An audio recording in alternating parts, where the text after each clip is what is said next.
All right. Well, thank you, Lindsay, and welcome to everybody on this rainy Wednesday. A perfect day to be thinking about cut flowers and farmers markets.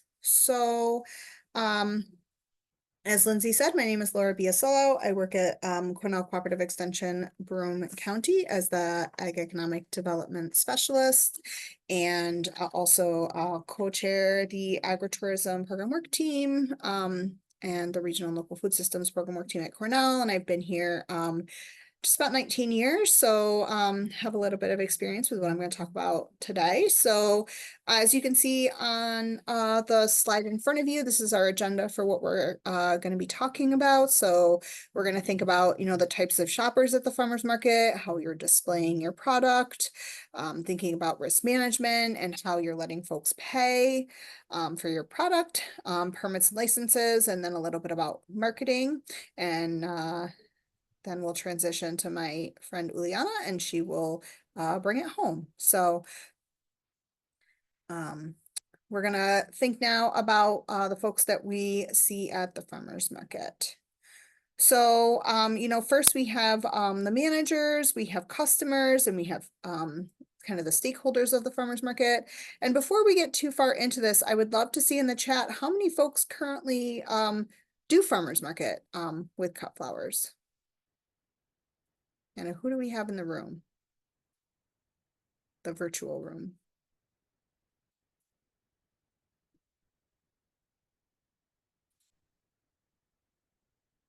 So I see Kimberly does. Are there any other folks that are with us on this Zoom that currently vend at farmers market? Oh, yep. So Dana mentioned not yet. Just getting started. Kristen mentioned they sell at farmers market, but not flowers. Oh, my friend Janice from Onondaga County is on, and she said that she does. So great. So we have a good little mix of folks that have some experience and then folks that are just thinking about getting started. So when we think about, I just want to go back to this slide for a second. So when we think about, who's who at the farmers market, we have management, at the farmers market, you're going to have a manager, whether they're paid or they're volunteer, whether they're a standalone manager or they're also a vendor at the market. And they are really there as the chief herder of cats, right? They're there to make sure that that market day runs smoothly. They are there to do vendor relations. They're there to engage with customers. They're there to make sure that everyone is complying with whatever local and state rules and regulations there might be, and they're there to keep everybody safe and happy. So they really have a very thankless job, and so we always want to do our very best to make the market manager's job as easy as possible. And we'll talk about that as we continue to go through today. Then we have customers. So, without the customers, we can't have the farmers market. We don't have people buying our products. And, there's lots of different folks that are coming to the market that are looking to buy cut flowers, whether those are folks that maybe you have a CSA with that are coming every week, customers that come to the market and, they're looking for something else and then they find your product.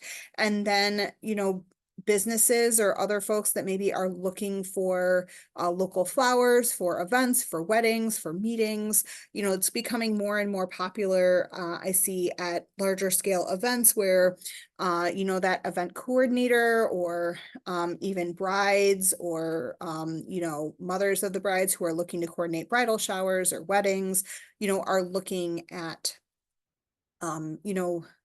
leveraging local flowers along with local food. And so thinking about, how do you appeal to these folks? What are they looking for? All of these are very, very important. And then finally, the stakeholders, those supporters of the market and other folks in the community.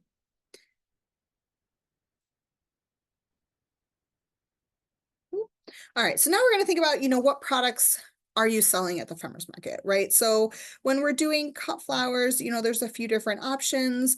You can think about, I think someone mentioned on here sunflowers, right? So we can sell certain flowers, sunflowers, dahlias, other certain types of cut flowers by the stem, right? Very popular to sell by the stem, or allowing folks to purchase, kind of make your own bouquet where you have a flower bar or something available, having actual pre-made bouquets, and then even thinking about, can you leverage what you're already doing and be selling potted plants, potted flowers, things that people can transplant, or maybe a curated bucket or basket or something like that that folks can leave at their house, put on their desk, those types of things. So when we're thinking about all of these, we're also thinking about what is the display that you have at the farmer's market, right? Because people eat with their eyes, especially with flowers.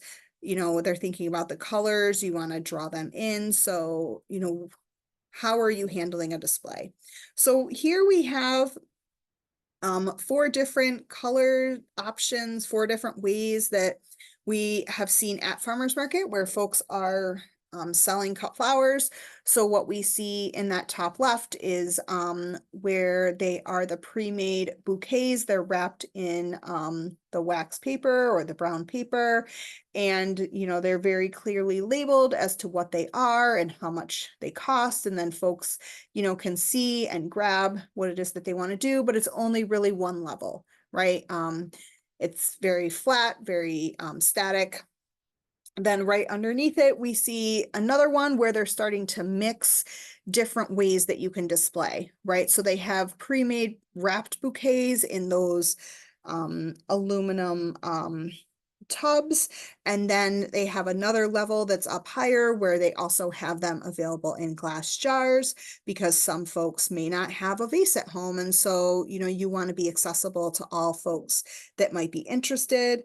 And then again, we see different price points available. So maybe folks are looking for just a very small bouquet. Maybe they're looking for something that's a little bit larger, or something that they really want to wow their friends and family with. And then on that top right, what we see is more of like a flower bar style, right? Where folks can buy the stem, or they can make their own bouquet, right? So I think we have celosia in here, and then they have bouquets behind them. And again, you see levels, right? So you're able to display more product, you're able to really play with colors, you're able to play with the different textures that the flowers might have.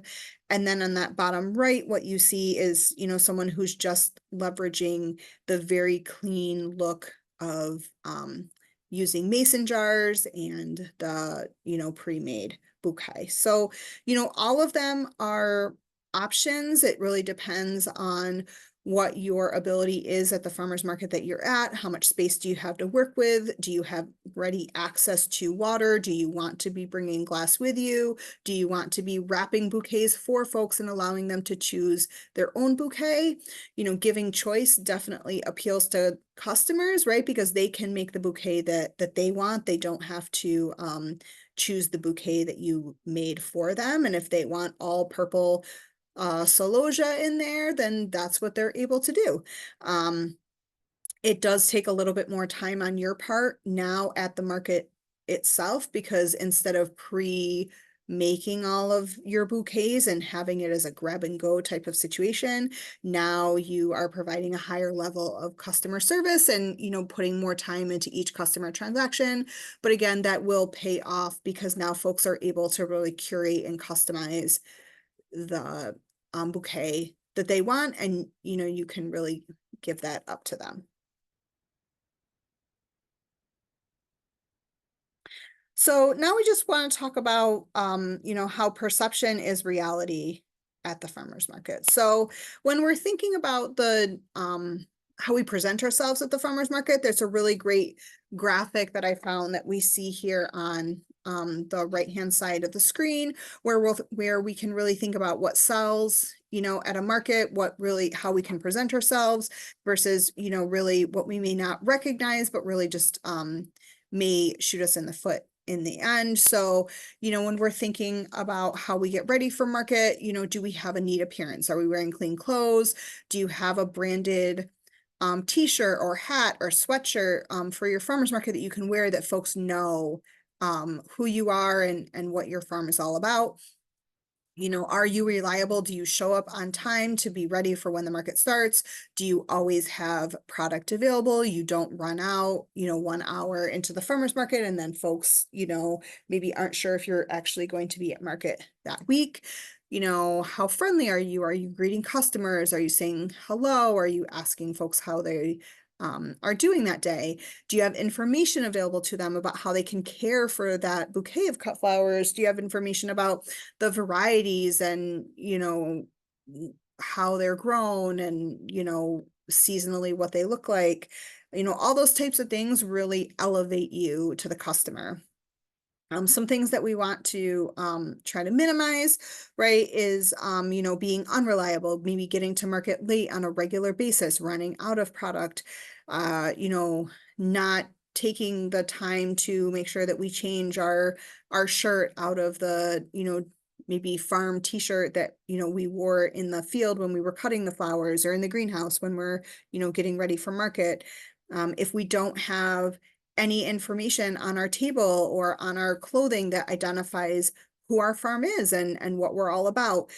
If folks don't know what it is that they're buying, do you have signage that tells folks this is the type of flowers that these are the varieties, this is how much this costs, right? Personally, if I don't see pricing signs and I don't know what a product is, I'm not going to buy it. I'm just going to move on. And there's many ways that you can do that very easily. You can have chalkboards, you can have white buff boards, you can have pieces of paper that you handwrite or you can type up. But you want to have information for folks because if they have to ask too many questions, they may not feel comfortable and they may just move on. As well, having a display that, draws folks in and that it's easy to navigate for them. So if all of your bouquets are very close together on your table and folks feel as though if they try to take one, it will be a domino effect of everything, falling down, or it just doesn't look very stable to them, then they also may not be as willing to, grab that product off your table. So just some things to think about, right? When we're at farmers market, we want to be neat and clean. We want to try to not eat or smoke. If we need to take a phone call, please, find somebody else to man your table, or just let customers know that you'll be just one short second and then you will help them out. If you are talking with customers, right, that builds relationships and, that's how you can gain that word of mouth. But if you're talking too long to customers while others have to wait in line, that can be frustrating, which leads to those long lines. If you maybe don't acknowledge somebody that's waiting and they feel like, they're not being honored as a customer. And then also, if you're not able to make change, if, for example, your bouquets are $15 and everyone comes with 20s and you don't have an ability to make change, then they are much less likely to purchase from you because they may feel that you're just not as prepared for that market experience.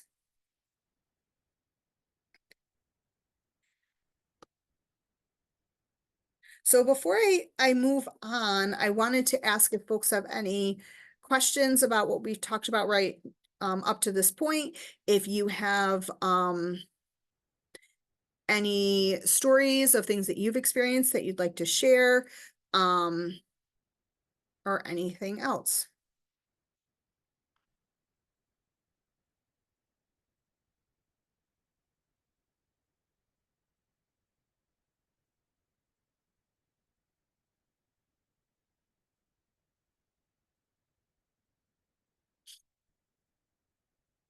Great, well, we will keep moving, and if folks do have any questions, then please feel free to just pop it into the chat, as Lindsay said. So we're going to talk a little bit about risk management. Oh, so Catherine had a great question. How do you encourage a chatty customer to move on? So yes, that's always super challenging. Folks love to come to the market to talk with their customers, or I'm sorry, to talk with their neighbors, to talk with farmers, and sometimes that's their their main social interaction for the week. You know, and I think that one way to potentially triage that chatty customer is, you know, especially if you have other customers that are hanging around your table, you could say, you know, something along the lines of, you know, this has been really great. I'd love to learn more, but unfortunately, I have some other folks that I want to make sure get the same amount of attention, you know, that you got. I want to be able to catch up with so-and-so. Maybe they're another regular customer of yours. You know, it can be very challenging, but you want to just bring it back to the fact that you are also a business, right? And so, you know, you need to be able to help as many folks as possible get the amazing product that you have. So Vanessa had a question, wondering if there are any tips for the market application. Could you be a little bit more specific, Vanessa? Because there's so many ways to interpret that question. I just want to make sure that we give you the best answer. And then Kristen mentioned, don't be on your phone at all. It's a major turnoff to customers.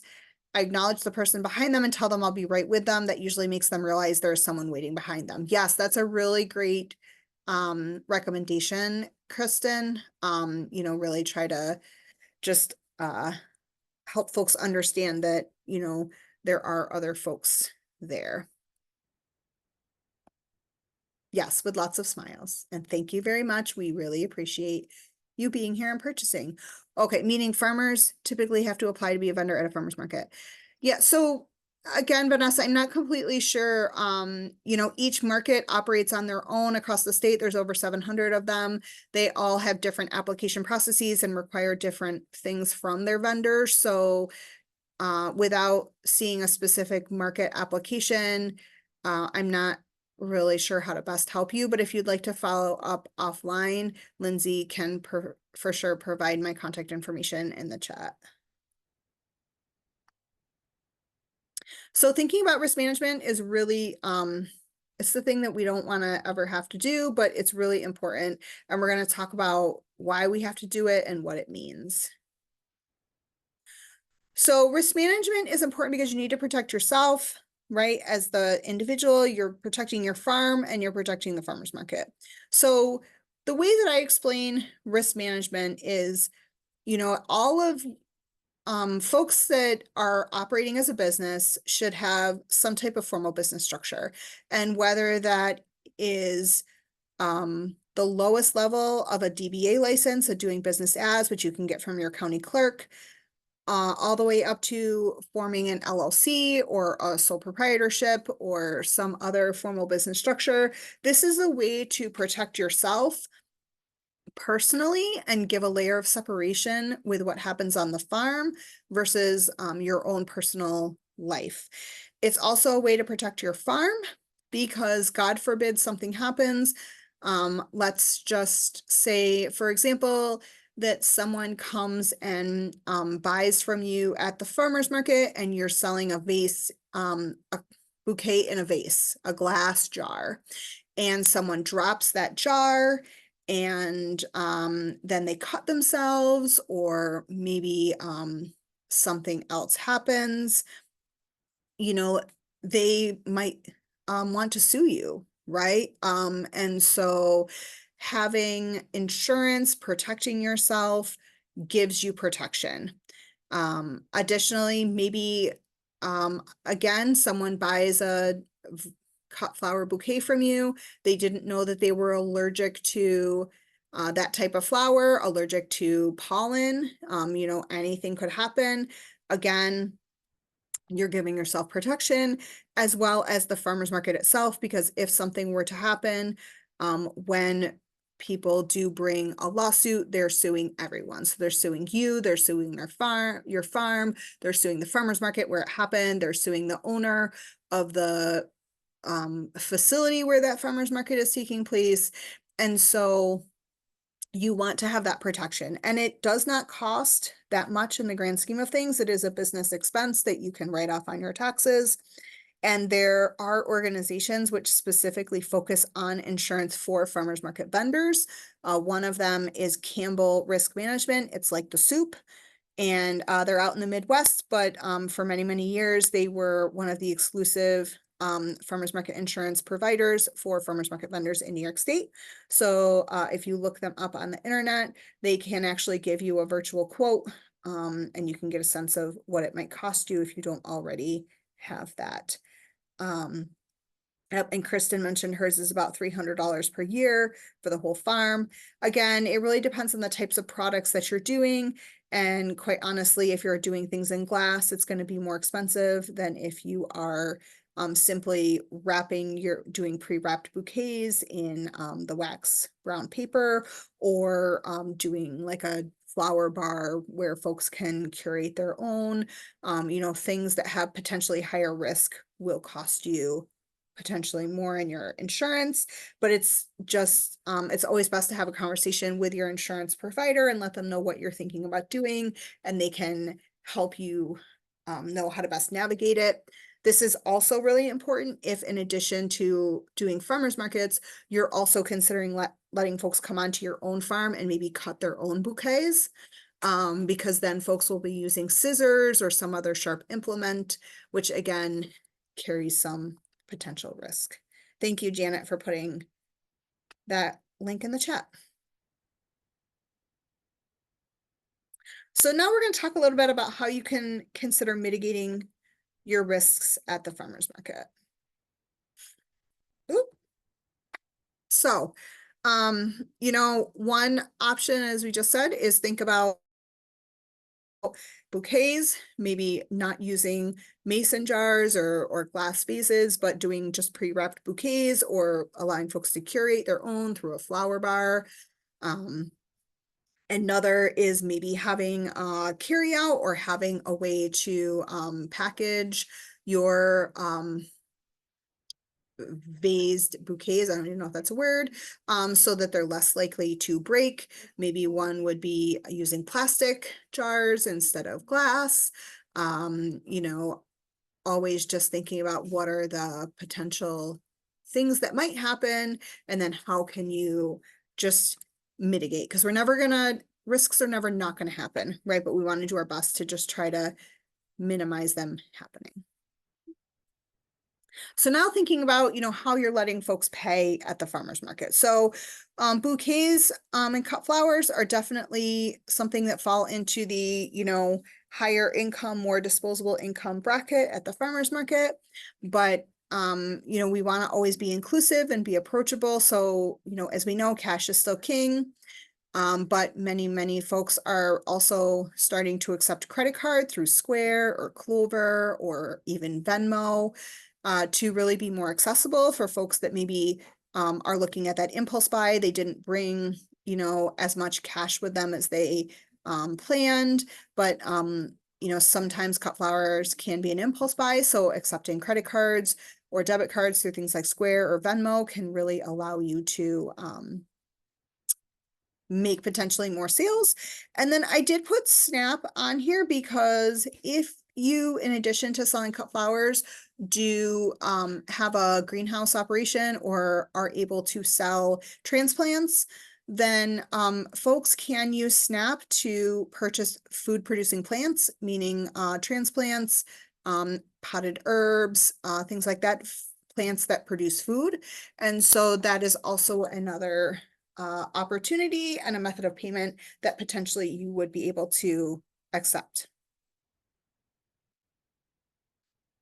So I want to talk a little bit now about permits and licenses.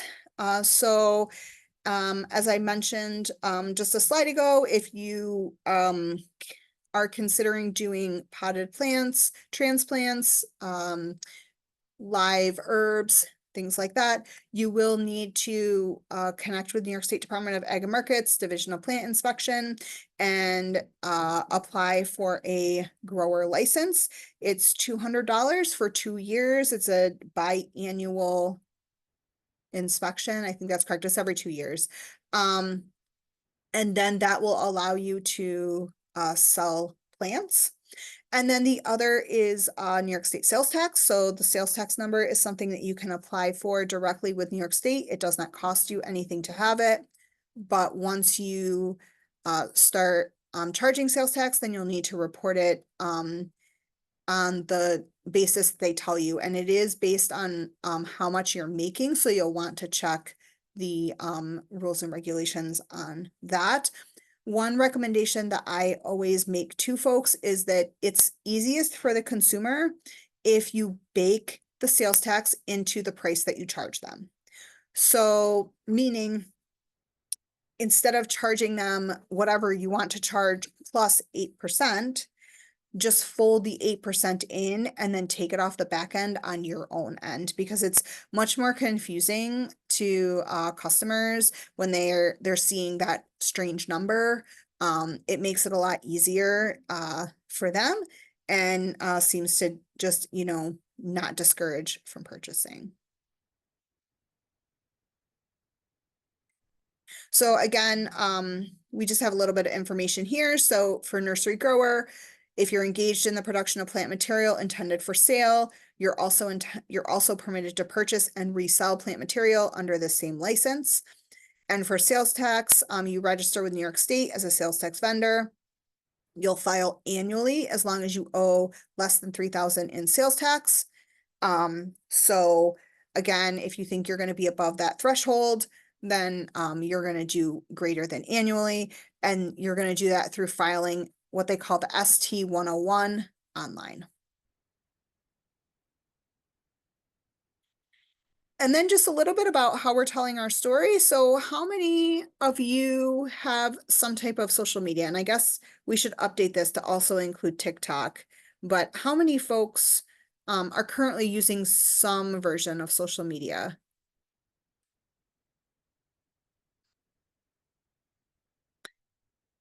All right, so as I see folks popping into here, Willa had a question. Do you need that license if you're only selling cut flowers, not plants? I believe that is, if you're only selling cut flowers and not live plants, you do not need the nursery license. But depending on, you know, for a long-term strategy, you might want to think about it. So it looks like a lot of folks we got a mix here of Instagram and Facebook, so that's great. And I know my friend Lindsay also uses social media for her lavender farm. So social media is a great way to engage with folks, to educate them, to show them what's happening at your cut flower operation on a regular basis, you know, really showing them that seed to, you know, final product through, you know, you can do videos. It's a really great way to engage with folks. And then, you know, obviously photos, right? All of our phones have come a long way. They almost all have really great cameras. So thinking about, you know, how you can use pictures, because flowers and cut flowers especially really, you know, lend themselves to photos. And then this photo in the bottom right, I wanted to share as well, because sometimes I think that we only consider cut flowers, you know, in the time when they're actually growing, but more and more folks, you know, are interested in the holiday dried wreath type of situation. And so depending on the type of cut flower that you're growing and what your bandwidth and interest is in less of a seasonal and more of a full year or close to full year opportunity that you want to get into, considering adding things like dried flowers or dried wreaths to your product mix can be something to consider. So now just a little bit about resources and where you can find resources for selling at farmers markets. So we recommend the Farmers Market Federation of New York has really great resources, and then the Cut Flower PWT as well has lots of great resources. And then, you know, all of the folks that are also on the PWT as well.